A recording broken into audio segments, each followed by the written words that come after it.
Hello everyone, this is Jitendra. Welcome to Hanuman Studies.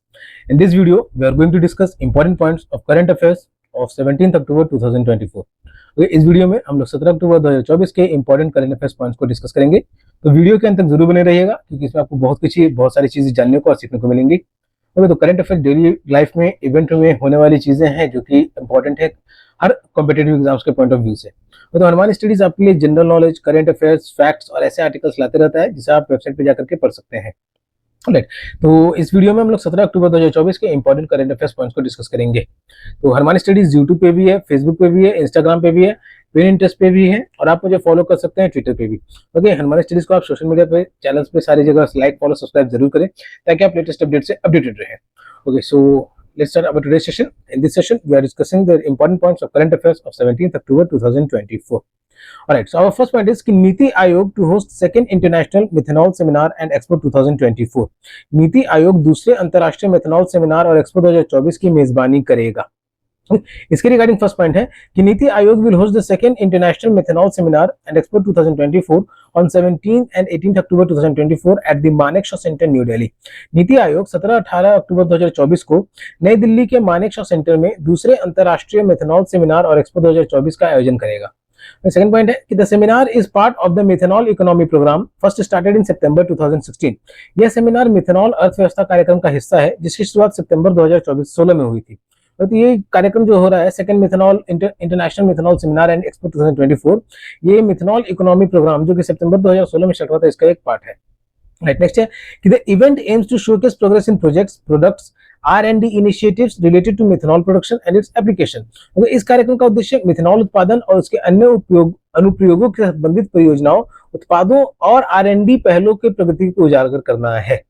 Next, key Indian industries like Kirloskar, Ashok Leyland and BHEL have developed 100% methanol buses, trucks and other advanced applications.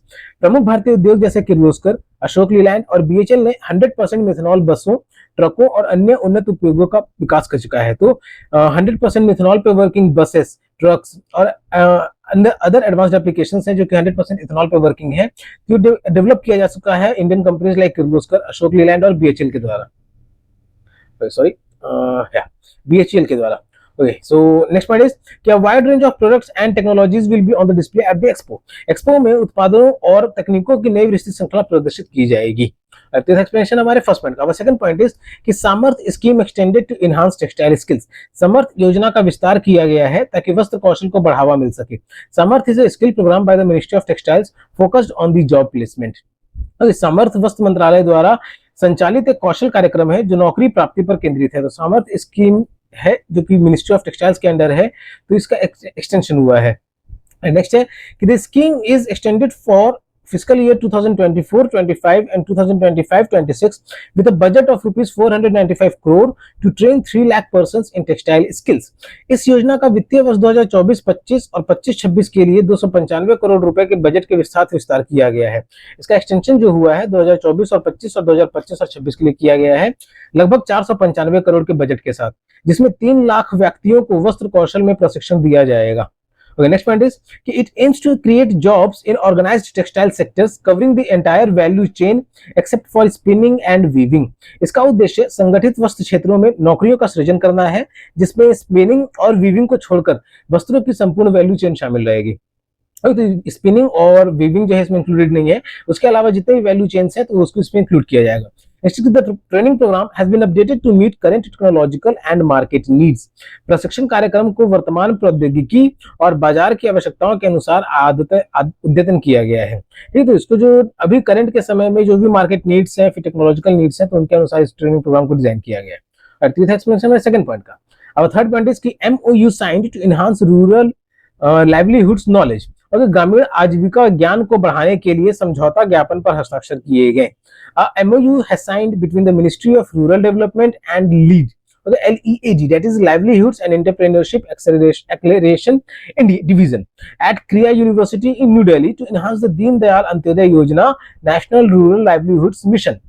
तो हिंदी में इसका मतलब है कि केंद्र सरकार के ग्रामीण विकास मंत्रालय that is ministry of rural development और एलईडी दैट इज जीविका और उद्यमिता विभाग के बीच क्रिया यूनिवर्सिटी में नई दिल्ली में DAYNRLM जो कि दीनदयाल अंत्योदय योजना नेशनल रूरल लाइवलीहुड्स मिशन का एक समझौता ज्ञापन पर हस्ताक्षर किया गया है। ये समझौता ज्ञापन पर हस्ताक्षर किया गया मिनिस्ट्री ऑफ रूरल डेवलपमेंट और LEAD that is livelihoods and entrepreneurship acceleration division के बीच में। Next is the goal is to leverage existing knowledge and को क्रिएट न्यू नॉलेज प्रोडक्ट्स। इसका उद्देश्य मौजूदा ज्ञान का लाभ उठाना और नए ज्ञान उत्पादों का सह निर्माण करना है। तो ये जो MOU साइन किया गया है इसका जो उद्देश्य है वो मौजूदा ज्ञान का लाभ उठाना और ज्ञान उत्पादों का सह निर्माण हो सके उसके लिए इसको इस MOU को साइन किया गया है। Alright. Our next point is कि DAYNRLM and LEAD will focus on creating a knowledge pool and utilizing data sets for data driven insights in policy making. तो DAYNRLM जो है और LED के बीच ज्ञान पूल बनाने और नीति निर्माण में डेटा आधारित अंतर्दृष्टि के लिए डेटा सेट का उपयोग करने पर ध्यान केंद्रित किया करेंगे। Okay guys, next point is कि the collaboration aims to discover innovative solutions to empower rural communities through research on program outcomes. सहयोग का उद्देश्य कार्यक्रम के परिणामों पर अनुसंधान के माध्यम से ग्रामीण समुदायों को सशक्त बनाने के लिए नवाचार समाधान खोजना है। तो इसका जो एम है इसका उद्देश्य है वो है कि ग्रामीण के क्षेत्र में ठीक ग्रामीण समुदायों को सशक्त बनाने के लिए और नवाचार समाधान खोजने के लिए इसका एम हो गया।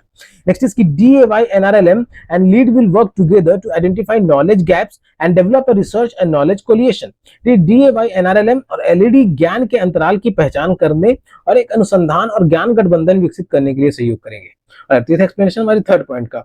आप इस PDF को डाउनलोड कर सकते हैं डिस्क्रिप्शन में दिए गए लिंक से। आप इसे वेबसाइट पे भी जाकर के पढ़ सकते हैं डिस्क्रिप्शन में दिए गए लिंक से। ओके, तो इसे आप शेयर जरूर करें अगर आप यहाँ तक बने हुए हैं, सीखने को मिलेगा। आप वीडियो के अंत तक भी जरूर बने रहें। ऑलराइट, सो अब फोर्थ पॉइंट इज कि PFC infra finance IFSC limited receives approval for business. PFC infra finance IFSC limited को व्यवसाय के लिए अनुमोदन प्राप्त हुआ। और इसके रिगार्डिंग फर्स्ट पॉइंट है कि PFC infra finance IFSC limited a subsidiary of power finance corporation limited. ठीक है, पावर फाइनेंस कॉर्पोरेशन लिमिटेड का subsidiary PFC has been approved by the international financial service centres authority to operate as a finance company in GIFT City Gujarat. अब गिफ्ट सिटी गुजरात में इसको मतलब समझ लीजिए जैसे कि PFC infra finance IFSC limited जो कि पावर फाइनेंस कॉर्पोरेशन लिमिटेड का एक सहायक कंपनी है, उसको गिफ्ट सिटी गुजरात में एक वित्तीय कंपनी के रूप में, ठीक है, ये वित्तीय कंपनी के रूप में संचालन करने के लिए अंतर्राष्ट्रीय वित्तीय सेवा केंद्र प्राधिकरण द्वारा अनुमोदन प्राप्त हुआ है। तो ये PFC इंफ्रा फाइनेंस लिमिटेड जो है ये एज अ वित्तीय कंपनी जैसा फाइनेंस कंपनी के रूप में गिफ्ट सिटी गुजरात में काम करेगा और इसको अप्रूवल मिल चुका है IFSCA के द्वारा, that is international financial service centre authority. Alright, our next point is कि PIFIL will be the first finance company in IFSC focused on power and infrastructure lending. PIFIL IFSC में power और infrastructure lending के लिए ये पहली finance company बनेगी। Next is the company aims to provide lending in India and other countries in foreign currency, serving both government and private sectors. ये company का लक्ष्य भारत और अन्य देशों में विदेशी मुद्रा में ऋण प्रदान करना है जो सरकारी और निजी क्षेत्रों दोनों में सेवा करेगी। Alright, next point is fifth point, ये था हमारा एक्सप्लेनेशन फोर्थ पॉइंट का। अब फिफ्थ पॉइंट इज कि India participates in APMCDRR 2024। Bharat APMCDRR 2024 में भाग लिया। और इसके रिगार्डिंग फर्स्ट पॉइंट है कि high level Indian delegation led by Shri Nityanand Rai, the Union Minister of State for Home Affairs, participated in the Asia Pacific Ministerial Conference on Disaster Risk Reduction 2024 in Manila, Philippines. एक उच्च स्तरीय भारतीय प्रतिनिधिमंडल जिसका नेतृत्व श्री नित्यानंद राय गृह मंत्रालय के राज्य मंत्री ने किया मनीला फिलीपींस में एशिया प्रशांत मंत्री स्तरीय आपदा जोखिम न्यूनीकरण सम्मेलन, ठीक है, APMCDRR that is Asia Pacific ministerial conference on disaster risk reduction, इसमें भाग लिया। जो थी किसके द्वारा भाग लिया गया? तो श्री नित्यानंद राय के द्वारा। नेक्स्ट इज कि the conference inaugurated by the president of Philippines, ठीक है, इस सम्मेलन का शुरुआत फिलीपींस के राष्ट्रपति मिस्टर बोंग मार्कोस ने की और इसका ध्यान 2030 की ओर बढ़ना, आपदा जोखिम न्यूनीकरण को तेज करने के लिए एशिया प्रशांत में महत्वाकांक्षा को बढ़ाना, ये इसका थीम था। और इसका थीम था कि सर्ज टू 2030 की तरफ बढ़ना, enhancing the ambition in Asia Pacific to accelerate disaster risk reduction.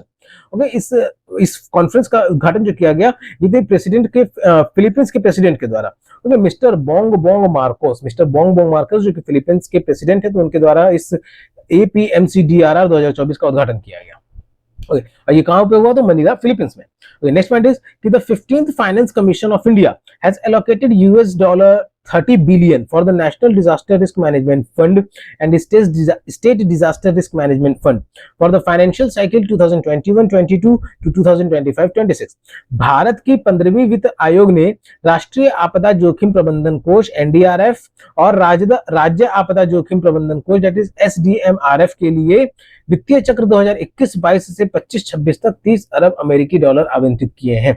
तो भारत की जो 15th कमीशन और फाइनेंस कमीशन बना था, तो उसने जो है एनडीआरएमएफ और एसडीआरएमएफ के लिए लगभग $30 अरब जो है इसको अलॉट किया गया है। एक्सप्लेनेशन हमारे 5th पॉइंट का।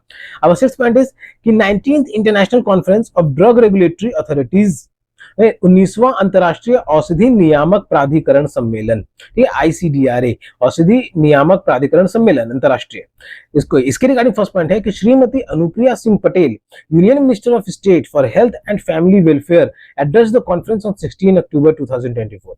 ये श्रीमती अनुप्रिया सिंह पटेल जो कि स्वास्थ्य और परिवार कल्याण मंत्रालय में राज्य मंत्री ने 16 अक्टूबर 2024 को सम्मेलन को संबोधित किया।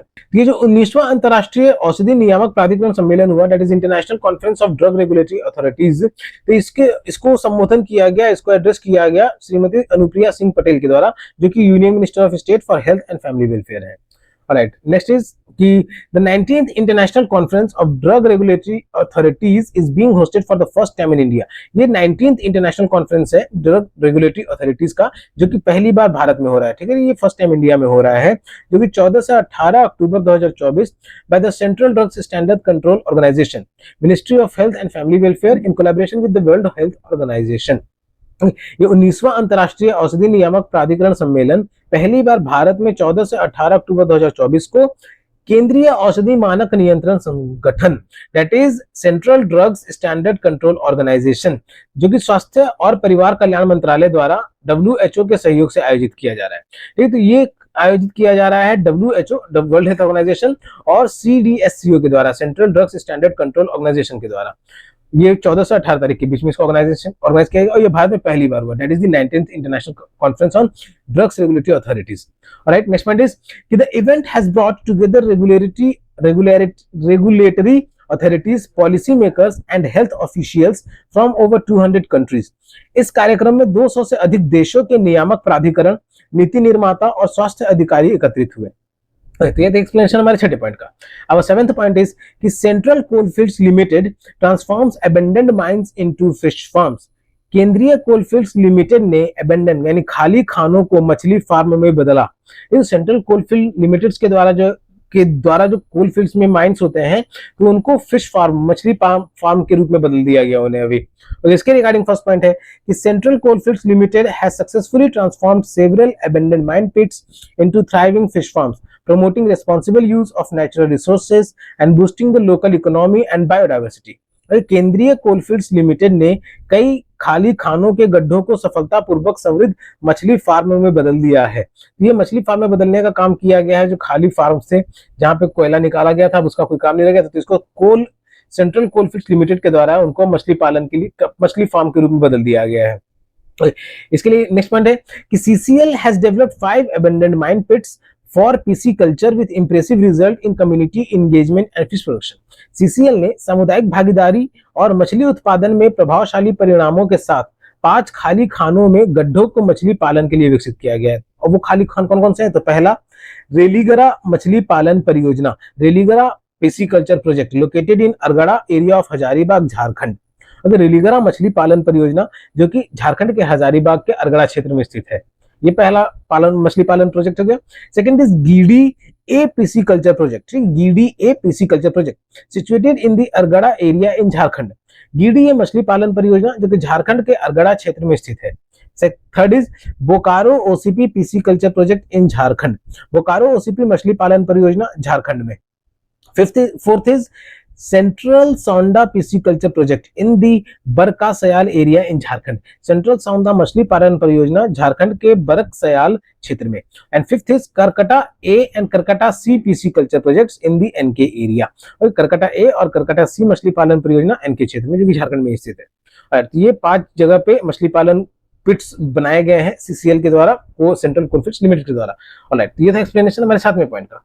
अब 8th पॉइंट, हाँ, अब 8th point is from the miscellaneous. Okay, अगर आप यहाँ तक बने हुए हैं तो सीखने को जरूर मिल रहा है, तो इस वीडियो को आप जरूर शेयर करें। इस पीडीएफ को आप डाउनलोड कर सकते हैं डिस्क्रिप्शन में दिए गए लिंक से, ताकि आप बाद में भी इसे पढ़ सकें। ऑलराइट, अब 8th पॉइंट इज कि in his visit to the 149th inter parliamentary union in Geneva on 16 October 2024, Lok Sabha speaker Shri Om Birla paid homage to Mahatma Gandhi at his statue while leading an inter Indian parliamentary delegation. 16 अक्टूबर 2024 को Geneva में 149वां अंतर parliamentary संघ के अपने दौरे में लोकसभा अध्यक्ष श्री ओम बिरला ने भारतीय संसदीय प्रतिनिधिमंडल का नेतृत्व करते हुए महात्मा गांधी की प्रतिमा पर श्रद्धांजलि अर्पित की गई। ठीक है, तो जिनेवा में महात्मा गांधी की प्रतिमा पर श्रद्धांजलि अर्पित की गई लोकसभा अध्यक्ष श्री ओम बिरला जी के द्वारा। ठीक है, ये शामिल होने गए हैं 149वां अंतर पार्लियामेंट्री संघ, that is inter parliamentary union में। ये जेनेवा में ऑर्गेनाइज हो रहा है 149th इंटर पार्लियामेंट्री यूनियन, जिसमें शामिल हुए हैं लोकसभा अध्यक्ष श्री ओम बिरला। तो उन्होंने महात्मा गांधी की प्रतिमा पे वहां पे उनको श्रद्धांजलि दी। Alright, our 9th point is the 7th meeting of the National Commission for Minorities for 2025 took place on 16 अक्टूबर 2024। 2024-25 के लिए राष्ट्रीय अल्पसंख्यक आयोग की 7वीं बैठक 16 अक्टूबर 2024 को हुई। तो 9th पॉइंट है कि 7वां बैठक का आयोजन किया गया नेशनल कमीशन फॉर माइनॉरिटीज के द्वारा 16 अक्टूबर 2024 को।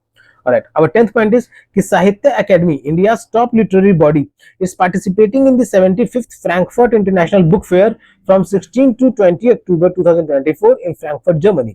This is the world's largest book trade fair featuring leading publishers and authors from around the globe. ये साहित्य अकादमी भारत की प्रमुख साहित्यिक संस्था 16 से 20 अक्टूबर तक जर्मनी के फ्रैंकफर्ट में होने वाले 75वें फ्रैंकफर्ट अंतर्राष्ट्रीय पुरस्कार मेले में पुस्तक मेले में भाग लेगा। तो 75वां फ्रैंकफर्ट अंतर्राष्ट्रीय पुस्तक मेला, that is 75th Frankfurt international book fair में साहित्य अकेडमी का पार्टिसिपेशन हुआ है, जो कि फ्रैंकफर्ट जर्मनी में। ठीक है, and it is the world's largest book trade fair, और ये आयोजन जो 16 से 20 अक्टूबर 2024 तक होगा। तो ये जर्मनी के फ्रैंकफर्ट में 75th फ्रैंकफर्ट अंतर्राष्ट्रीय पुस्तक मेले का आयोजन हुआ, जिसमें साहित्य अकेडमी में भाग लिया। ऑलराइट, अब 11th पॉइंट इज कि telecommunication consultants India limited, a major public sector company, celebrated its 46th foundation day on 15 October 2024 at the Scope Convention Center in New Delhi. The event was attended by industry dignitaries, former CMDs, directors and employees. Telecommunication Consultant India Limited, TCIL, TCIL telecommunication consultants India limited एक प्रमुख सार्वजनिक क्षेत्र है। ये एक company है, public sector का एक बहुत बड़ा कंपनी है। उसने 15 अक्टूबर 2024 को नई दिल्ली के स्कोप सम्मेलन केंद्र में अपना 46वां स्थापना दिवस मनाया। ठीक है, तो 46वां स्थापना दिवस मनाया गया टेलीकम्युनिकेशन कंसल्टेंट्स इंडिया लिमिटेड के द्वारा, TCIL के द्वारा अभी हाल ही में अपना 46वां स्थापना दिवस, दैट इज फाउंडेशन डे मनाया गया। कब? तो 15 अक्टूबर 2024 को। और इस कार्यक्रम में उद्योग में सम्मानित व्यक्तियों, पूर्व सीएमडीज, निदेशक और कर्मचारियों ने भाग लिया। बहुत सारे लोगों ने इसमें पार्टिसिपेशन किया। राइट, ये था एक्सप्लेनेशन हमारे 11th पॉइंट का। अब 12th पॉइंट इज कि Shri Jyotiraditya M Scindia, the minister of communications and development of the north eastern region, inaugurated the international 6G symposium on 16th October 2024 during the International Telecommunication Union World Telecommunication Standardization Assembly 2024 and Indian Mobile Congress 2024। ये तो श्री ज्योतिरादित्य सिंधिया, जो कि ministry of communication and development of north eastern reason के minister हैं, तो उनके द्वारा inauguration किया गया इंटरनेशनल 6G सिंपोजियम का। ठीक है, इंटरनेशनल 6G सिंपोजियम का इनॉग्रेशन किया गया श्री ज्योतिरादित्य एम सिंधिया के द्वारा। ठीक है, और ये इनॉग्रेशन जो हुआ है, ये हुआ ITU WTSA SA 2024 में। ठीक है, अंतरराष्ट्रीय टेलीकम्युनिकेशन यूनियन विश्व टेलीकम्युनिकेशन मानकीकरण महासभा 2024। ठीक है, ITU WTSA 2024 में ये इंटरनेशनल 6G सिंपोजियम का इनॉग्रेशन किया गया श्री ज्योतिरादित्य एम सिंधिया जी के द्वारा। ओके, ये था एक्सप्लेनेशन हमारे 12th पॉइंट का। Our 13th and the last point is कि Prime Minister Narendra Modi congratulated Omar Abdullah on taking oath as the Chief Minister of Jammu and Kashmir on 16th October 2024। तो ओमर अब्दुल्ला जो है जम्मू और कश्मीर के नए मुख्यमंत्री नियुक्त हुए हैं, तो उनको प्रधानमंत्री नरेंद्र मोदी ने बधाई दी 16 अक्टूबर 2024 को। ठीक है, प्रधानमंत्री नरेंद्र मोदी ने ओमर अब्दुल्ला को जम्मू और कश्मीर के मुख्यमंत्री के रूप में शपथ लेने पर 16 अक्टूबर 2024 को बधाई दी। ये था एक्सप्लेनेशन 13 पॉइंट्स। तो ये 13 इंपॉर्टेंट पॉइंट्स थे 17 तारीख के करंट अफेयर्स के पॉइंट्स को। इसको आप डिटेल में पढ़ना चाहेंगे तो पीडीएफ में आपको रेफरेंस लिंक्स दिए हुए हैं जिसे आप डिटेल में जाकर के पढ़ सकते हैं। So this is the end of current affairs of 17 October 2024। Right, यहाँ तक बने रहने के लिए धन्यवाद। आप बने रहे हैं मतलब सीखने को जरूर मिला है और जानने को जरूर मिला है, तो वीडियो को लाइक जरूर करें और अपने फ्रेंड्स और रिलेटिव्स के साथ ज्यादा से ज्यादा शेयर करें। पीडीएफ डाउनलोड करने के लिए आपको लिंक डिस्क्रिप्शन बॉक्स में जरूर मिल जाएगा। Okay, and Hanuman studies YouTube पे भी है, फेसबुक पे भी है, इंस्टाग्राम प्रोफाइल भी है, पिनिंटरेस्ट पे भी है। आप सभी जगह इसे लाइक फॉलो सब्सक्राइब जरूर करें ताकि लेटेस्ट अपडेट से अपडेटेड रहे। आप मुझे भी फॉलो कर सकते हैं ट्विटर पे, ठीक है, वहां पे भी मैं एक्टिव रहता हूँ, वहां पे भी कुछ ना कुछ शेयर करते रहता हूँ। और तो हनुमान स्टडीज के वेबसाइट पे विजिट करके आप जनरल नॉलेज और करंट अफेयर्स के टॉपिक्स को रीड भी कर सकते हैं। तब तक के लिए keep subscribing, keep supporting, keep loving and keep learning. Thank you.